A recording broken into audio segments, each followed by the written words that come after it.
जय श्री राम दोस्तों, कैसे हैं आप लोग। उम्मीद करती हूँ आप लोग अच्छे होंगे।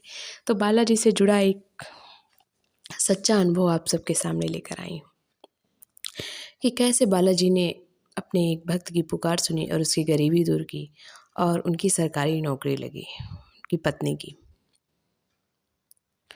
दोस्तों, ये अनुभव है जतिन का। जतिन एक स्कूल में, प्राइवेट स्कूल में पढ़ाया करते थे और तैयारी भी वो कर रहे थे, लेकिन उतनी वो अच्छी तैयारी कर नहीं पा रहे थे कि स्कूल में पढ़ाना भी रहता था, घर की भी ज़िम्मेदारी, माँ बाप की भी ज़िम्मेदारी रहती थी। तो उनके घर वालों ने बोला कि अब उम्र हो गई है शादी की, शादी कर लो और उसके बाद तैयारी करते रहो। जतिन ने कहा नहीं, अभी मैं खुद के ही खर्चे सही से नहीं उठा पा रहा हूँ, पत्नी की कैसे उठाऊँ। लेकिन घर वालों ने कहा नहीं, शादी कर लो। उसके बाद जतिन ने शादी कर ली, लेकिन शादी करने के बाद उनकी परिस्थिति कुछ अच्छी नहीं थी, बहुत तंगी में दिन बीतते थे। उनकी पत्नी भी पढ़ाई की मतलब अपनी पढ़ाई कर रही थी, लेकिन क्योंकि आपको पता है आज की महंगाई के ज़माने में अगर आपके गवर्नमेंट जॉब नहीं है, कोई अच्छी इनकम नहीं है, तो आपके लिए कितना मुश्किल हो जाता है। वो बहुत ही बचत से जीते थे, लेकिन तब भी ज़रूरतें पूरी नहीं होती थी। और जतिन की पत्नी, कई बार उनकी लड़ाई भी हो जाती थी कि जतिन की पत्नी कहती तुम कुछ नहीं कर पा रहे हो, मेरे पापा ने इतने अच्छे रिश्ते देखे थे लेकिन पता नहीं क्या। जतिन को इन सब बातों से दुःख भी होता, लेकिन अब तो कर भी क्या सकता था। फिर उससे किसी ने बताया कि बालाजी की शरणागत हो जाओ, धीरे-धीरे जीवन में सब सही हो जाए। उसने मंगलवार का व्रत करना शुरू किया और बालाजी का सुंदरकांड पढ़ना शुरू किया।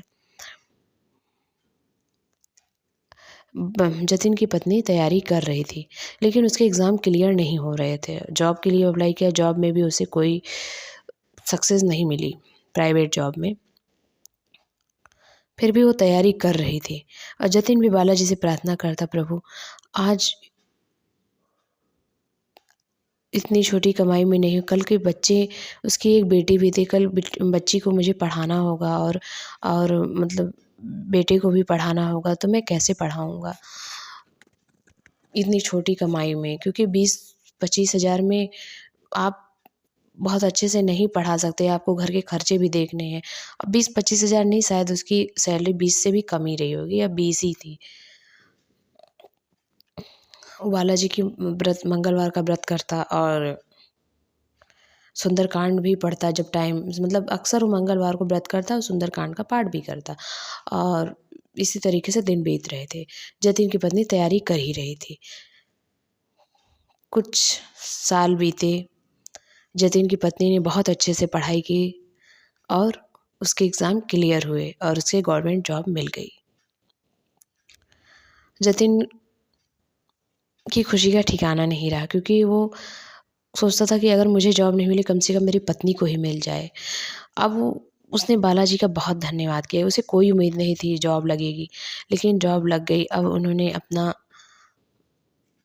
खुद का घर बनाने का भी सपना देखा था। वो घर भी उन्होंने उसके लिए ज़मीन ली और अपने बच्चों को भी अच्छे स्कूल में डाला। सब कुछ सही चलने लगा। इस तरीके से जतिन ने बालाजी के शरणागत होकर, बालाजी ने उनके ऊपर कृपा की, उनकी पत्नी की गवर्नमेंट जॉब लगी। दोस्तों, अगर आप भी गवर्नमेंट जॉब की तैयारी कर रहे हैं या बहुत परेशान हैं जॉब को लेकर, चीज़ों को लेकर, तो बालाजी से कहिए, सच्चे दिल से कहिए और उनकी भक्ति करिए। उनकी भक्ति में आपको ज़रूरी नहीं है 4 घंटे या 1 घंटे बैठने हैं। आप दिल से उन्हें एक हनुमान चालीसा भी सुनाएँगे और सीताराम भी बोलेंगे, तो वो ज़रूर सुनेंगे। अपने भक्तों को कभी रोता हुआ नहीं देख सकते। बालाजी हमारे बहुत दयालु हैं। तो दोस्तों, चलिए मिलते हैं एक नए अनुभव के साथ। ये अनुभव आपको कैसा लगा ज़रूर बताइएगा। जय श्री राम, श्री सीताराम, राधे राधे।